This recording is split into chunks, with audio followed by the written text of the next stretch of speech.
Siapa dulu nih, Pak Abdul Haris Asma, Ibu RP,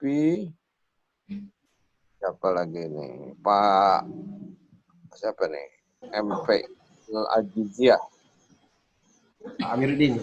Baik, Assalamualaikum warahmatullahi wabarakatuh. Salam. Alhamdulillah hari ini Allah berikan kita kesempatan untuk bertemu meski via online class dengan fasilitas Zoom.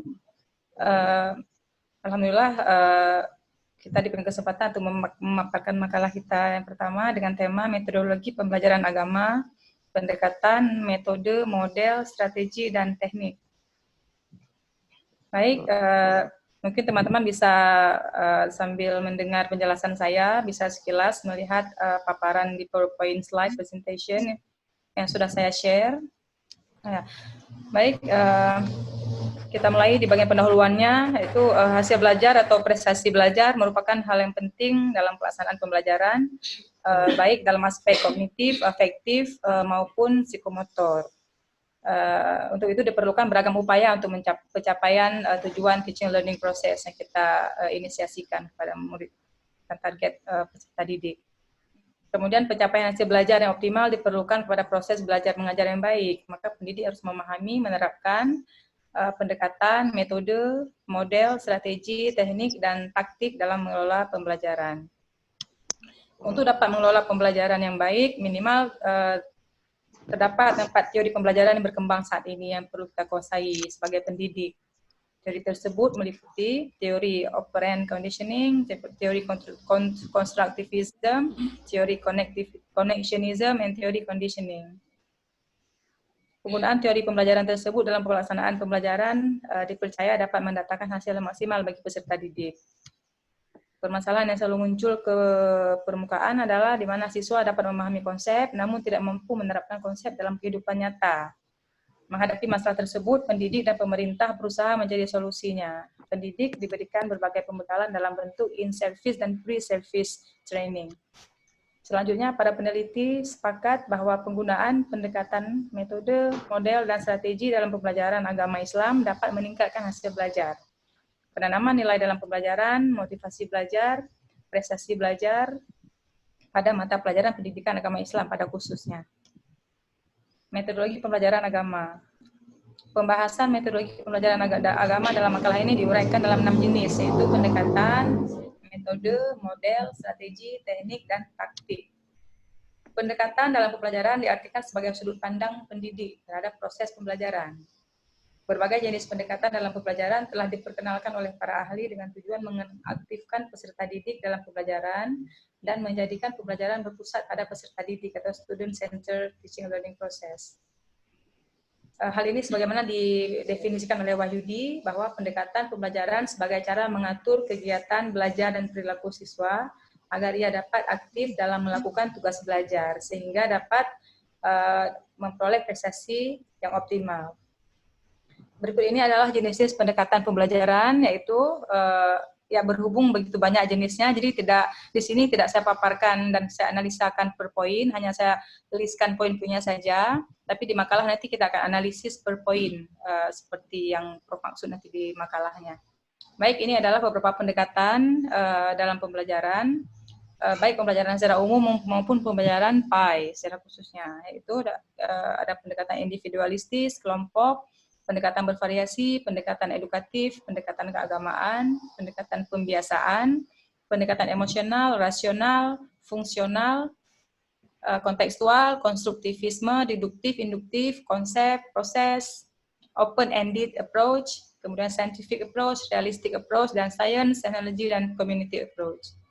Kemudian metode mengajar merupakan alat untuk menciptakan proses pembelajaran, sebagaimana didefinisikan oleh Al-Abrashi, bahwa metode pembelajaran sebagai cara-cara yang praktis dalam mencapai tujuan pengajaran, yaitu metode ceramah, tanya jawab, demonstrasi, karya wisata, penugasan, dan resitasi, pemecahan masalah, metode diskusi, simulasi, eksperimen, metode penemuan, metode proyek, metode kerja kelompok, dan metode latihan. Menyangkut dengan strategi Strategi pembelajaran merupakan kemampuan guru dalam menggerakkan anak didik agar mau belajar. Hal ini sebagaimana didefinisikan oleh J.R. David menjelaskan bahwa strategi pembelajaran sebagai sebuah perencanaan mengenai rangkaian kegiatan yang didesain untuk mencapai tujuan pendidikan tertentu. Strategi pembelajaran memiliki variabel-variabel yaitu tujuan, bahan pelajaran, siswa, alat dan sumber, serta guru. Strategi pembelajaran menetapkan spesifikasi dan kualifikasi perubahan perilaku serta didik. Menentukan pilihan berkenaan dengan pendekatan terhadap masalah belajar mengajar, memilih prosedur, metode, dan teknik belajar mengajar, serta mementingkan norma serta kriteria keberhasilan kegiatan belajar mengajar. Maaf, Prof, apa perlu saya bacakan keseluruhan yang ada di PowerPoint slide? Cukup. Saya lanjut. Baik, Cukup. mungkin teman-teman dan Prof bisa membaca dan nanti kita bisa diskusikan. Gini, ada kerangka pikirnya dulu. Pertanyaannya gini, ini ada model ya, atau pola. Model, pola, atau bentuk itu sama. Jadi model, kita mulai dari situ, pola, bentuk.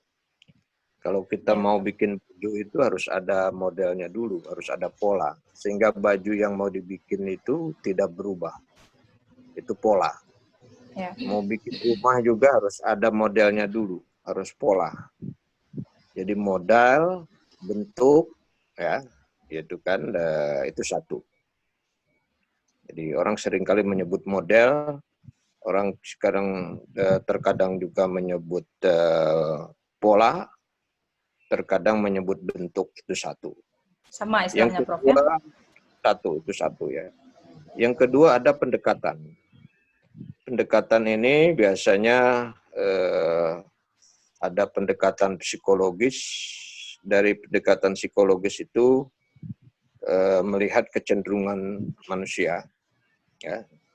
Kemudian juga ada pendekatannya yang berbasis pada student active learning, siswa yang aktif, atau pendekatannya sebaliknya. Itu pendekatan itu titik tolak. Ya, titik tolak bagaimana itu kita dekati supaya mudah dipahami. Jadi pendekatan ini pakai teori ya, pakai konsep. Misalnya dulu ada peristiwa kerusuhan, itu bisa dilihat dekatan politik. Kalau pendekatan politik mengatakan karena keran demokrasi tertutup. Kalau pendekatan ekonomi ada kesenjangan sosial, maka cara mengatasinya ya harga diturunkan, lapangan kerja dibuka. Kalau pendekatan politik, cara mengatasinya ya demokrasi dibuka. Ini pendekatan. Yang ketiga ada metode. Metode ini langkah-langkah, terutama di dalam kaitan memasukkan ajaran, itu metode. Jadi situ ada metode diskusi, metode tanya jawab, metode pemecahan masalah, ada metode CTL, ada metode kuantum, ada metode debat, ada metode ceramah, ada metode macam-macam lah ya. Terus di dalam metode itu sendiri ada gaya sebenarnya. Teknik atau taktik itu gaya sebenarnya. Misalnya sama-sama ngajar ceramah, tapi itu gayanya berbeda. Misalnya ceramah Buya Hamka, itu gayanya beda. Gitu. Ceramah Janudin Abjad, ceramah juga gayanya beda. Ya kan gitu ya. Ceramah A'agim, ceramah juga gayanya beda.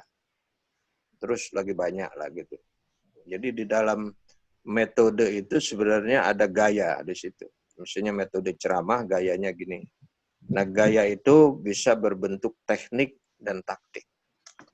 Nah pertanyaan kita adalah, apakah itu sebagai yang berdiri sendiri-sendiri atau dia merupakan satu kesatuan? Nah coba dari bacaan Ibu siapa nih, Ibu Ervi ya. Ini melihatnya ini berdiri sendiri-sendiri apa satu kesatuan ya? Saya ulang lagi ya. Model, pendekatan, metode, teknik, taktik. Apakah itu satu kesatuan atau sesuatu yang berdiri sendiri-sendiri? Nah, Kemudian bahwa semua inilah sebenarnya metodologi. Jadi metodologi itu isinya. Jadi di dalam metodologi itu ada model, ada pendekatan, ya, ada metode. Nah, kemudian ada strategi. Kalau strategi itu pilihan. Jadi kalau pendekatannya seperti ini, itu metode apa? Ketika memilih metode itu, itulah strategi. Jadi misalnya kita ingin kampus ini meningkat keuangannya. Apa strateginya? Oh, strateginya dibilang yang menambah jumlah mahasiswa. Itu strategi. Ini juga sama. Ketika kita sudah menentukan pendekatan ini, misalnya pendekatannya ini, misalnya apa gitu. Lalu strateginya apa? Metodenya apa? Nah, ketika memilih metode itulah, memilih itulah adalah strategi. Terus metode, teknik, taktik. Jadi saya ulangi, ada model, ada pendekatan, ada metode, ada strategi, ada teknik dan taktik. Pertanyaannya, apa ini satu kesatuan atau berdiri sendiri berdasarkan bacaan pemakalah seperti apa? Kalau ini udah ketemu, udah ngalir ke sana. Baik, saya jawab ya, Prof. Kesatuan atau berdiri sendiri? Sebagaimana yang saya coba explore dari berbagai referensi, memang banyak penulis yang membahas secara terpisah antara model, pendekatan, metode. Buktinya berbeda penulis menghasilkan perbedaan definisi dan point of view. Menurut saya sendiri, Prof, ini off the record, saya sendiri merasa sangat complicated dengan istilah-istilah ini, terutama model, pendekatan, metode, yang mana dalam pikiran saya keempat poin ini merupakan satu kesatuan utuh, yang mana ketika kita mencoba mencari perbedaan, jadinya ketemunya di ujung yang sama. Maka saya sangat setuju jika ini disatukan menjadi satu kesatuan utuh dalam mendefinisikan beberapa hal penting dalam metodologi pembelajaran. Oke, jadi ini sebenarnya satu kesatuan. Jadi tidak terpisah. Jadi kalau kita memilih model ini, pendekatannya apa? Gitu. Kalau pendekatan yang itu, metodenya apa? Kalau metodenya yang ini, tekniknya apa? Dan ini harus satu jiwa. Ini poinnya. Jadi antara model dan pendekatan harus satu jiwa. Antara pendekatan dan metode harus satu jiwa. Antara metode dengan teknik harus satu jiwa. Nah, memilih itu semua namanya strategi. Nah, jadi ini poin yang penting di sini ya. Nah, sekarang kita buktikan. Ya, kita buktikan nih. Sekarang kita milih model. Model itu grade-nya 3 ya. Ada nativisme dari Schopenhauer yang melahirkan konstruktivisme. Nah, ini sekarang ini kurikulum 2013 itu konstruktivisme. Yang disebut konstruktivisme itu dalam teorinya Piaget dan Vygotsky. Konstruktivisme itu adalah berpikir dialektik, berpikir kritis dan berpikir reflektif. Contohnya begini. Si anak di dalam kelas itu, ketika masuk kelas, itu di otaknya sudah ada ilmu. Hasil bacaan dia, dan sebagainya. Ini yang disebut dengan tesis. Terus dia menerima dari luar yang baru, ini antitesis. Jadi antara tesis di otak dia dengan antitesis, ini terjadi dialektika. Terjadi pertarungan. Nah ini saudara sekarang lagi belajar ini sedang melakukan ini ya. Apa yang dari saya, saudara terima itu berdialektik kan. Nah berdialektik, ini benar enggak? Nah, itu. Proses. Terjadi dialektika. Jadi pikiran yang ada di dalam kita tesis, datang dari luar antitesis, itu berdialog. Dalam berdialog itu, 3 kemungkinan terjadi. Kemungkinan pertama adalah asimilasi. Kalau asimilasi artinya pikiran-pikiran yang datang baru itu dengan pikiran yang lama itu menyatu, asimilasi. Yang model kedua bisa akomodasi. Akomodasi terjadi, pikiran lama dibuang, pikiran baru yang diterima. Dengan mengatakan bahwa selama ini saya berpikir gini-gini, ternyata salah. Nah, terus yang ketiga bisa konvergen, bisa dimix. Nah, inilah konstruktivisme sebenarnya. Nah, belajar konstruktivisme ini adalah belajar membangun, mengkonstruk. Ya, kalau di dalam K13 itu kan memakai 5M kan, yaitu dengan mengamati, menanya, menganalisa, menyimpulkan, memverifikasi itu. 5M itu. Ini yang kemudian disebut sebagai discovery. Belajar menemukan. Nah, dalam era global sekarang, ini yang dicari sebenarnya. Jadi kemampuan pengalaman prosesnya. Jadi orang bukan dikasih ilmu, bukan. Jadi learn to learn, belajar untuk bisa belajar. Jadi pengalaman membangun sendirilah. Dengan mengamati, dengan menanya, dengan menganalisa, itu pengalaman itu. Jadi orang tidak dikasih ikannya, tapi dikasih kailnya. Sehingga dengan dikasih kail, dia bisa dapat ikan tiap hari. Nah, ini model konstruktivisme, tokoh-tokohnya ada Vygotsky dan Piaget. Ini yang dipakai dalam K13 sekarang. Nah, inilah satu model, satu konstruktivisme. Jadi membangun ilmu sendiri. Asumsi dasarnya ada. Kenapa? Karena ilmu ini sekarang sudah banyak tersebar. Kalau zaman dulu ilmu cuma di tangan guru satu, guru yang ngajar. Nggak ada yang lain. Sekarang ilmu sangat luas. Yang kedua adalah orang tidak mau diajari sekarang tuh. Maunya lebih independen. Apalagi dengan berbasis IT sekarang. Ini model konstruktivisme. Nah, oke ya, kita terus ini. Kalau model konstruktivisme yang kita ambil, apa pendekatannya? Maka pendekatannya adalah student active learning. Yaitu pendekatan itu dengan mengaktifkan. Gitu. Mengaktifkan siswa tadi. Student active learning, interactive learning, effective learning, cooperative learning. Ini model-model itulah. Nah, inilah pendekatan. Student active learning centris approach, kalau mau pakai bahasa Inggrisnya gitu. Student active learning centris approach. Jadi pendekatan dengan mengaktifkan. Nah, kalau pendekatannya itu metodenya apa? Nah, metodenya tadi discovery learning. Nah, itu metodenya problem based learning. Metodenya kontekstual teaching learning. Jadi dipilih itu nanti metodenya. Kalau metode ceramah nggak cocok, ya kan? Kalau konstruktivisme pakai ceramah nggak bisa, karena harus cocok kan, gitu. Jadi metodenya nanti kalau student active learning yang mengaktifkan siswa itu, ya problem based learning, discovery learning dan seterusnya. Nah itu metodenya seperti, walaupun dalam prakteknya jarang metode yang berdiri sendiri, selalu ada ceramahnya juga ada, mixnya adalah. Tapi dominannya adalah kalau student active learning, metodenya jangan ceramah, jangan tanya jawab, tetapi adalah memberi mereka aktif.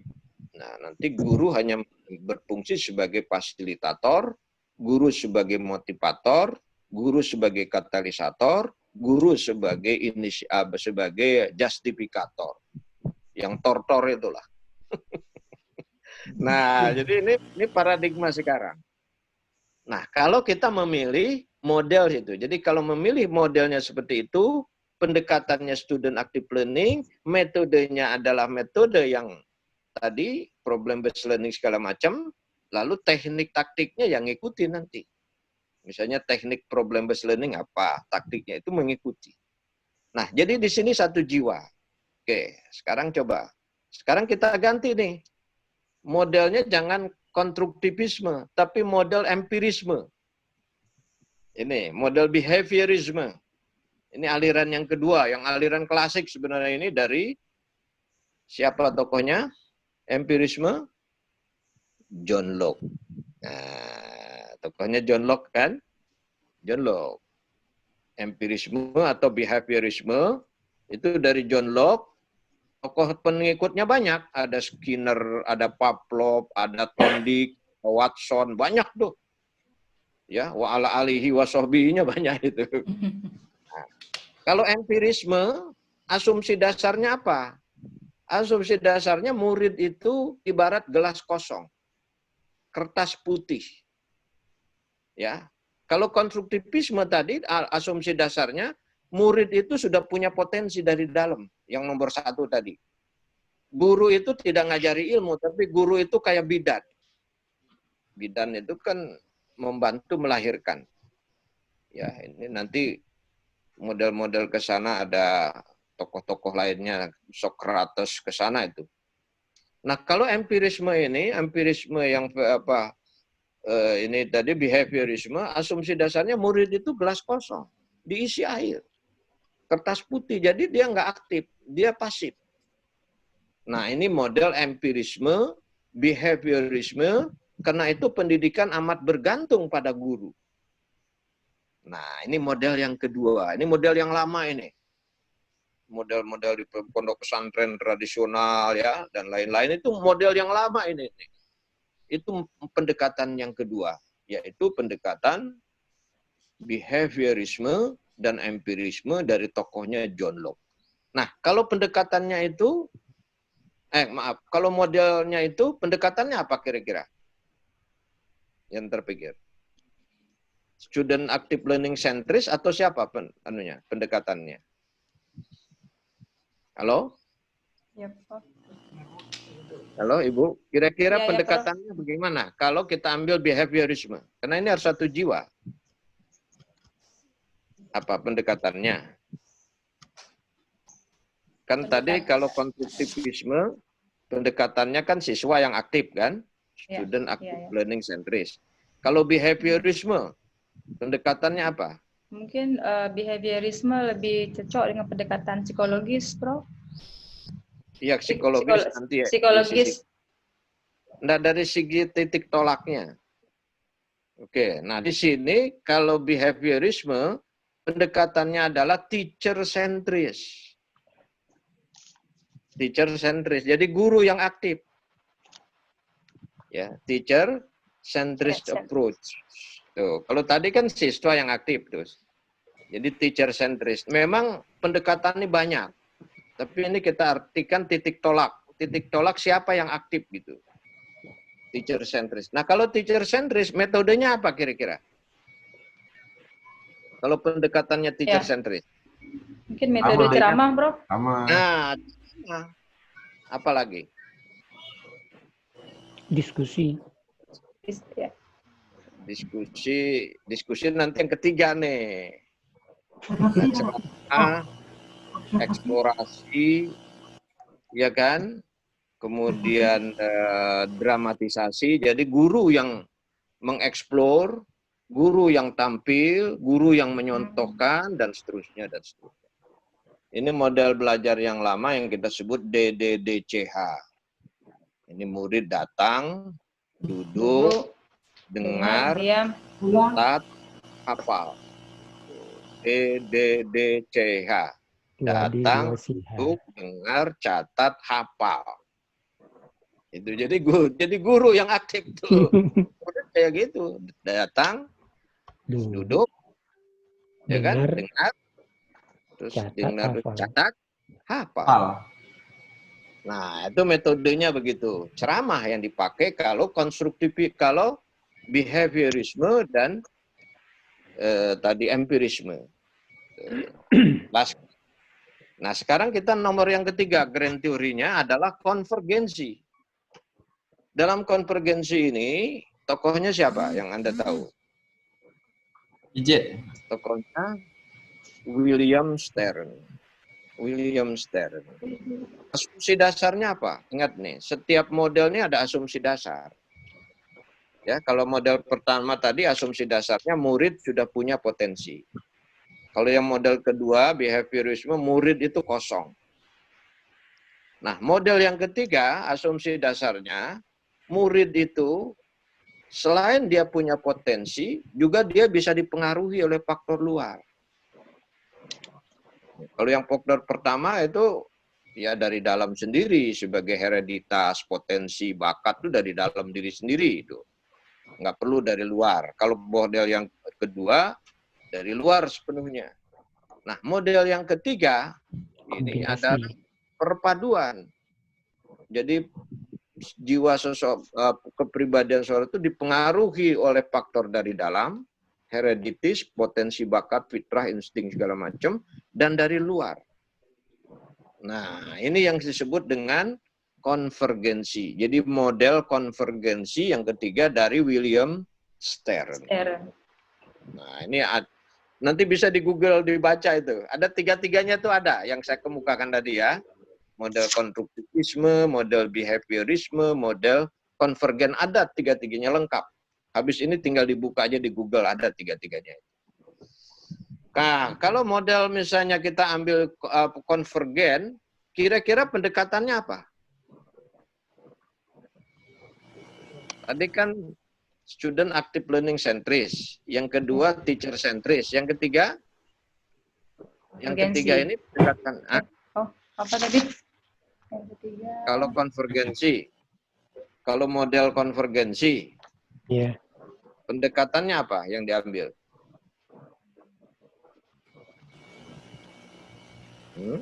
Kira-kira. Saya ulangi ya. Kalau model pertama kan konstruktivisme, pendekatannya kan siswa yang aktif. Kalau model kedua behaviorisme, ya guru yang aktif. Nah, kalau model yang ketiga konvergensi, pendekatannya apa? Kalau kita gunakan environmentalism bisa, Prof. Mungkin pengaruh lingkungan bisa berperan dalam perkembangan peserta didik. Ya, jadi pendekatan ini adalah mix dua-duanya, memadukan antara student active learning dan teacher centered. Dua-duanya. Kombinasi eksternal dan internal, Prof, ya. Nah, itu. Inilah yang dianut oleh Ki Hajar Dewantoro. Masih ingat kapan Ki Hajar Dewantoro? Ya. Ingarso Sungteledo. Lodo. Ing Madya Mangunkarsa. Tutwuri Andayani. Ayo, masih ingat. Kadang-kadang Ingarso Sungtolodo, kadang-kadang guru di depan. Nah, berarti dia ceramah kalau di depan tuh.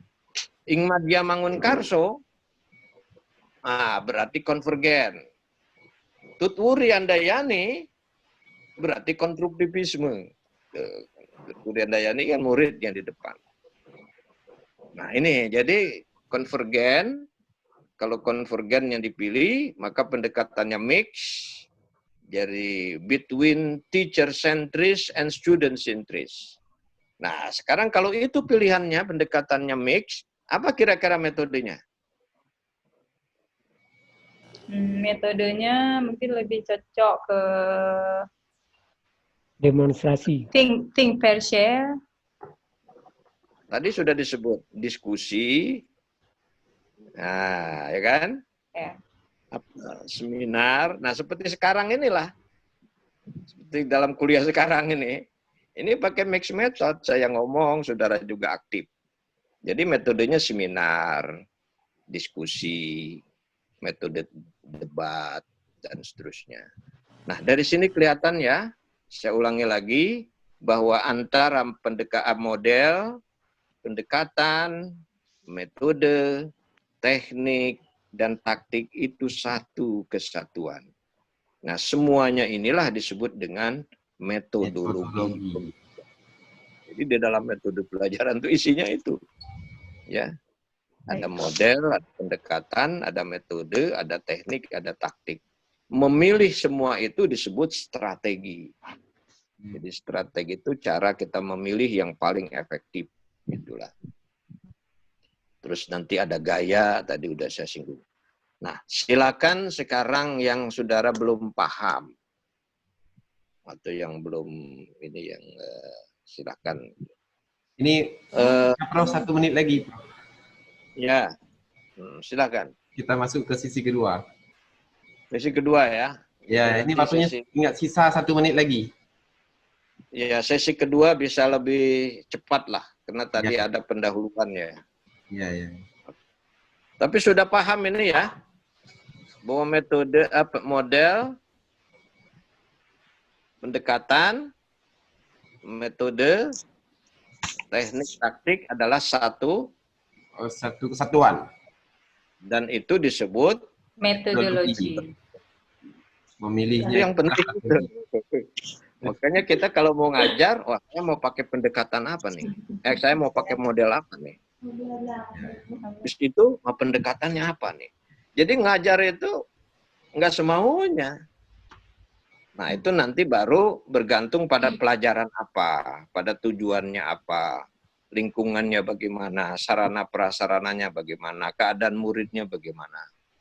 Jadi memilih yang 4 tadi itu dipengaruhi oleh keadaan